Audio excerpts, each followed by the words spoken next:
think this is the first book I've correctly judged by its cover all year. I was really worried that I wouldn't love the story as much as I love this beautiful cover art, but that's not what happened. My name is Yona, I'm a librarian here at Field Teen Center, and today I'm gonna tell you why I loved The Buried and the Bound by Rochelle Hassan. If you're a fan of books like The Witch King by A.G. Edgemont, or The Hazelwood by Melissa Albert, or literally anything by Holly Black, you should absolutely read this book because it's exactly that kind of dark magic in a gritty contemporary setting with tough, scrappy teenage characters who are in over their heads. And the characters are everything about why this book is so good. We have three main characters. The first is Aziza, who is Lebanese American, and she's very blunt and no nonsense. She's a hedge witch, which means it's her job to maintain the boundaries between the human world and the fairy world. So her vibe is kind of like, come here, you bratty little fairy. You can't be in the human world, out you go back to fairyland.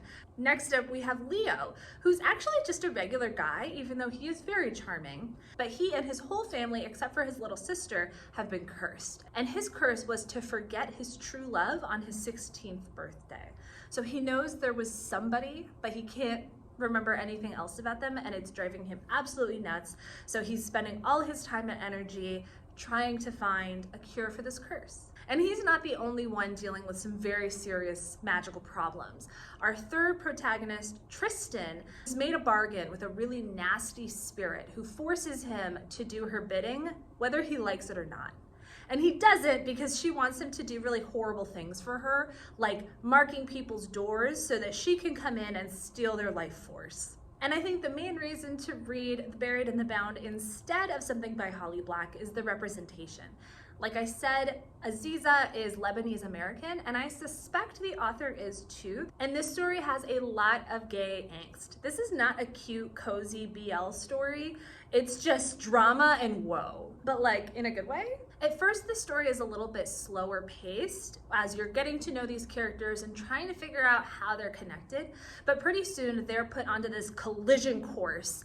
And the story does a really good job of setting up a lot of things that in hindsight, you're like, oh my God, that's why this is happening.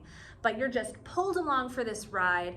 And when everything comes together, it feels inevitable, so you can't look away from it. The blurb also promises that these characters will make terrible sacrifices, and boy, they sure do. I was not prepared.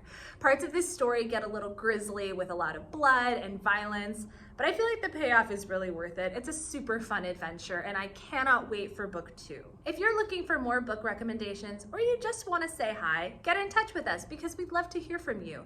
You can always DM us on Instagram or email us. Or of course, you can visit us in person at Field Teen Center. We're located on the ground floor of Parkway Central Library at 1901 Vine Street. Our hours have been known to change from time to time, but currently our hours are 11 a.m. to 5 p.m. For the most up-to-date information on our hours and any upcoming events, be sure to follow us on social media and check our website.